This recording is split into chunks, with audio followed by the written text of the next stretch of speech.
soy Dina y esto es Libros y Punto. Hoy, y como no podía ser de otra forma, toca el vídeo de favoritos del año 2019, en el que he recopilado un total de 10 favoritos. Van de menos a más, empiezo por el número 10, que no es un puesto muy justo para este libro, pero como es una lectura muy reciente, ha tenido que caer en esta posición. El libro se titula Mala Herba y es de Javois, que es un hombre gallego que cuenta una historia muy gallega, muy de Pontevedra, y entonces, bueno, yo me he sentido como muy identificada, pero sin sentirme identificada en absoluto, porque el protagonista no tiene absolutamente nada que ver conmigo, ni con mis circunstancias de crecimiento, ni nada que se le parezca, pero no sé, el entorno es tan reconocible que me ha parecido una joya. El libro es muy bueno, nos cuentan la historia de un niño, de su situación familiar, es una situación familiar bastante peliaguda, y lo más genial del libro es la voz del narrador. El narrador es este niño inocente que ves que sufre, que no sabe por dónde va o de dónde viene, lo que le pasa con la gente que tiene a su alrededor, lo que le pasa con su padre y con su madre.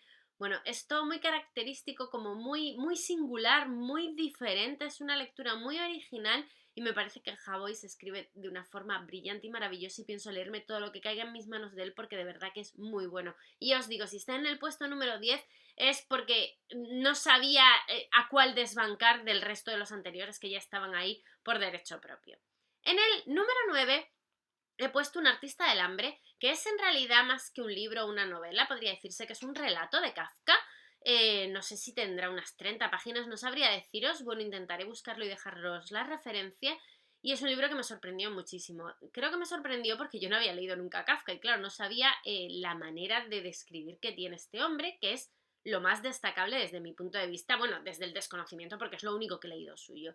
En esta historia nos hablan de un hombre que se dedica a morirse de hambre, o sea, es su profesión en la vida, trabaja como en un circo y la gente va a verlo, pues el tío es escuálido, medio muerto y es el atractivo de su trabajo, ¿no? Como pues la mujer barbuda, pues es eso. Él se dedica a eso, a morirse de hambre. Y las descripciones de verdad es una cosa que yo de verdad no conozco, nunca he leído unas descripciones tan vívidas y tan realistas, no sé, o crudas. No sabría muy bien cuál es el adjetivo exacto que ponerles, pero desde luego son brillantes y maravillosas y el libro merece muchísimo la pena, ya por su brevedad y por lo bien escrito que está, lógicamente, y porque la historia es sorprendente también. Después, en octavo lugar, he puesto Memoria por correspondencia de... La autora se llama Reyes, o sea, me acuerdo el apellido, pero no recuerdo el nombre. Es un libro epistolar, hay varios entre los favoritos de este año, porque este año ya he leído mucho epistolar y la verdad he tenido mucha suerte al respecto. Es un género que a mí me gusta el tema esto de las cartas, aunque solo sean desde un punto de vista, me gustan las cartas a dos, siempre es un género con el que suelo disfrutar. El caso... En este libro, su autora, que son cartas reales, le escribe a un amigo suyo en Francia y le va contando cómo fue su infancia.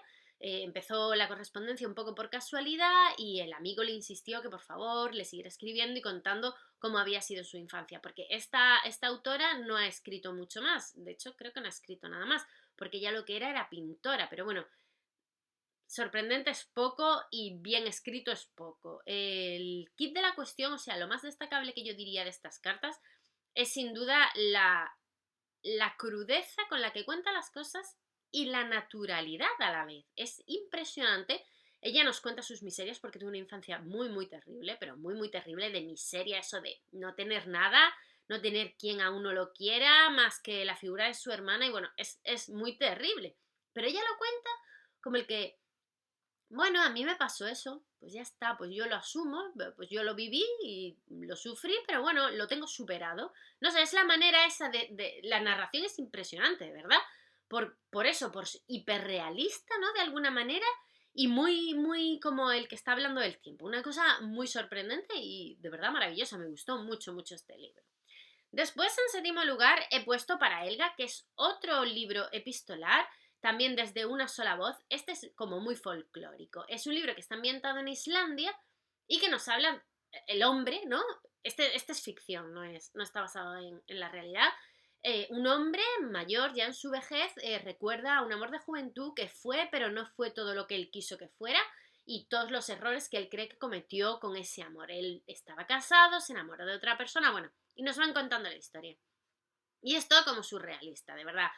Se mezcla ese folclore, es que es una cosa muy curiosa porque la ambientación en Islandia es algo como que se sale completamente fuera de mi zona de confort y me sorprendía a cada paso. Y luego cuenta como ciertos horrores de una manera como que es el pan nuestro de cada día en Islandia o algo así. Bueno, no sé, es todo muy campestre y muy bestia a la vez, pero te hace hasta gracia. O sea, yo me he encontrado riéndome un montón porque es un libro como muy, muy peculiar. Debo decir que la portada no se corresponde en absoluto con el libro. Creo que ya lo dije en su momento cuando hice la reseña, porque en la portada aparece esta mujer con una falda elegante que parece que van a hablar de la alta sociedad y para nada. O sea, ya os digo, es un libro ambientado en el campo, completamente en el campo, en Islandia, allí, aislados de la mano de Dios, con las ovejas y 4 vecinos. Es, ya os digo, peculiar y fuera de zona de confort, pero muy, muy, muy, muy, muy, muy bueno. Después, el siguiente libro, en el puesto número 6, es Tom Hill, que lo leí hace relativamente poco, hace muy poco que os hablé de él, no sé si fue lectura de noviembre o de octubre. El caso es una historia un poco de terror, digo un poco porque si yo la he leído es que mucho miedo no da, pero bueno, su función es esa, su base, ¿no? Por decirlo de alguna manera. Es una historia que nos hablan de un orfanato, el orfanato de Tom Hill. En ese orfanato nos cuentan dos historias paralelas. Por un lado tenemos la historia escrita, que es la del orfanato y una niña muy singular, una niña un poco rara que vive en el orfanato y está sufriendo bullying y lo está pasando fatal. Y por otro lado tenemos una historia contada en imágenes, en ilustraciones, de una niña que acaba de llegar al vecindario donde está Thornhill y desde la ventana de su habitación ve el orfanato. Esta otra niña también está sufriendo una situación de lo más desagradable o triste. Acaba de perder a su madre, su padre trabaja, trabaja y trabaja y no le hace ni puñetero caso. Y entonces pues van alternando y van contando la historia, por un lado de la huérfana y por el otro lado de la vecina reciente. Y cómo al final, pues bueno, se van intercalando y demás. Es eso, un final apoteósico, muy bueno, me gustó mucho el final, pero la narración en general y esa manera de mezclar las historias me pareció brillante, brillante y no sé, me sorprendió mucho y a la par me gustó muchísimo cómo estaba contado. Después, en quinto lugar, tengo Génesis, el autor se llama Beckett, que es una distopía. Es una distopía de la que poco puedo decir porque es de estos libros que como sepas de más, ya te los jorobaron. El libro nos cuenta, ha habido una hecatombe mundial, no se sabe muy bien qué ha pasado, si es un virus, qué ha pasado. El caso es que hay una isla como de supervivientes. El virus que afectó al resto de la humanidad o lo que le pasó al resto de la humanidad, que nunca se sabe a ciencia cierta, no afectó a la isla. Entonces ellos viven en un futuro ya futuro. Viven en esta isla, no dejan entrar ni salen, porque como que creen que allí están protegidos.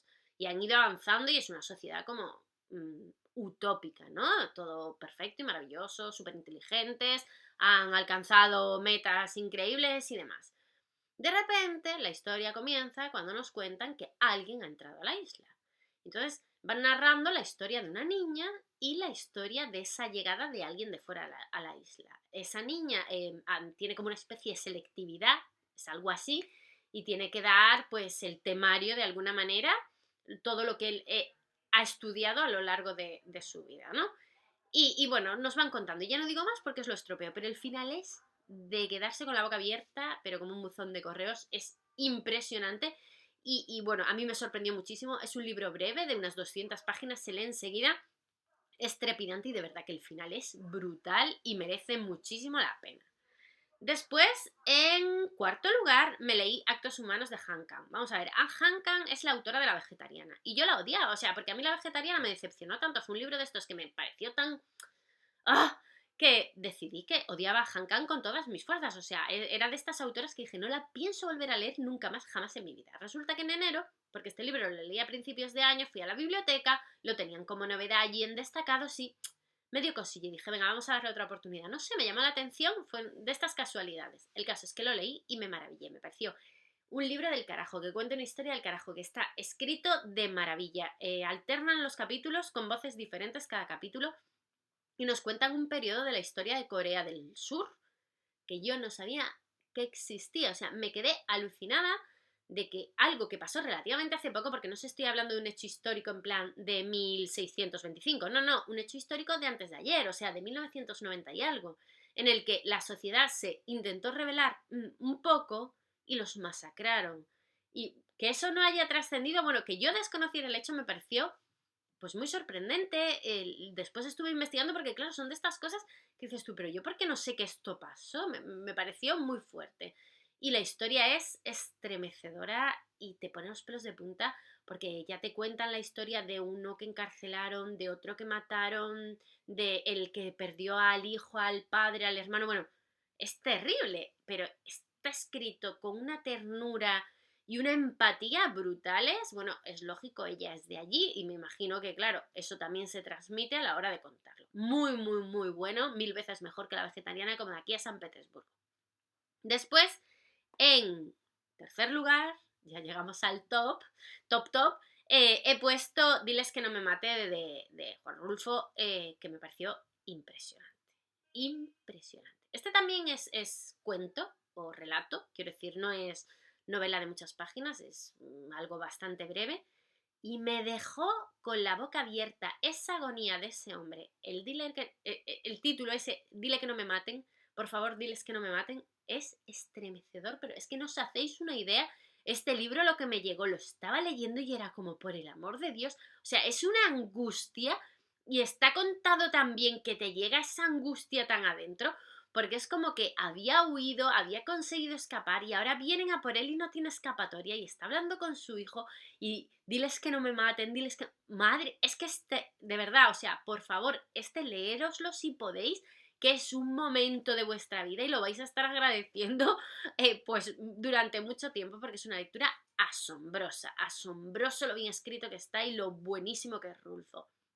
Después, en segundo lugar, está un libro que iba a estar en primer lugar y de hecho estuvo en primer lugar hasta casi el mes de noviembre, que es Paradero Desconocido. Me imagino que ya os lo imaginaréis cuál es el segundo, o sea, sabiendo el segundo cuál va a ser el primero. Pero bueno, el caso. Yo Paradero Desconocido fue una lectura maravillosa este año, de las mejores, ya os digo.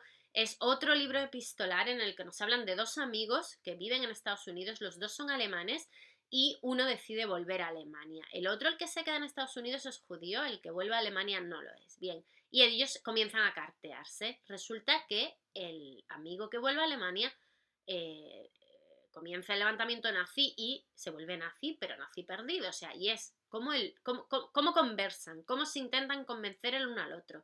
Lo que dicen, cómo lo dicen, es impresionante. O sea, es de estas cosas que dices tú, cómo se puede transmitir con cartas en las que falta muchísima información, tantas cosas. Es muy, muy bueno el libro y aún encima hay un toque de venganza en plan Conde de Montecristo, genial, pero genial y soberbio. O sea, es de estos libros que los cierras y dices tú, toma, así se hace. Y te quedas así como muy satisfecho de ti mismo. O encima el libro lo publicó una mujer con seudónimo porque lo escribió, no sé si en los años 50, 60 por ahí, estaba como mal visto y entonces usó un seudónimo y bueno, es un punto también a destacar de la historia del libro. Y en primer lugar, en el número 1, no podía estar otro que Klaus y Lucas de Agatha Christoph, que ha sido un libro que me he leído hace muy poco y que me ha dejado con la boca abierta. Os lo recomiendo, vamos, vivamente, no, vivísimamente. Es un libro muy bueno, no es uno, son 3, pero se leen como si fuera uno. Y podría haber elegido de los 3 el primero, que realmente es el mejor. Pero es que no tienen sentido el primero sin el segundo y el tercero. Hay que leérselo entero, que no es 1000 millones de páginas y merece muchísimo la pena. Nos hablan de la historia de dos hermanos gemelos que están en un conflicto, no sabemos qué conflicto es en ningún momento, si es Segunda Guerra Mundial, si es conflicto países de Europa del Este. El caso, hay una situación de guerra y los niños se ven obligados a irse a vivir con su abuela al campo. Su abuela es Satán, o sea, su abuela es más mala que un dolor, pero mala rematada, los trata fatal, pero ellos son como unos supervivientes natos que se adaptan a lo que haga falta y se adaptan a la cabrona de la abuela, al hambre, al frío y a lo que haga falta. Y sobreviven. El caso, nos van contando en el primer, segundo y tercer libro cómo ellos van creciendo y cómo su situación cambia de 0 a 100. El tercer libro no es tan bueno como el primero, pero el tercer libro tiene un plot twist de esos que te dejan con la boca abierta y dices tú, ole, ole y ole, lo que merece la pena esta lectura. Y solo acabar el libro lo único que quieres es hablar de él con todo el mundo que lo haya leído para ver qué les ha parecido y qué opinan de ese final y de ese cambio de perspectiva tan absoluto del tercer libro. En fin, no me enrollo más con Klaus y Lucas porque hay una reseña en el canal al respecto que podéis ir a ver. si queréis saber un poquito más de la historia. Y este es mi top 10 del año 2019. Creo que pese a que tuve muy malas lecturas o lecturas muy mediocres en general en el año, he leído cosas muy muy buenas de las que estoy muy contenta porque, o sea, con las que estoy muy contenta porque realmente hay algunos libros que creo que se van a quedar conmigo por siempre jamás y eso siempre es de agradecer cuando una es fan de la lectura y de los libros en sí.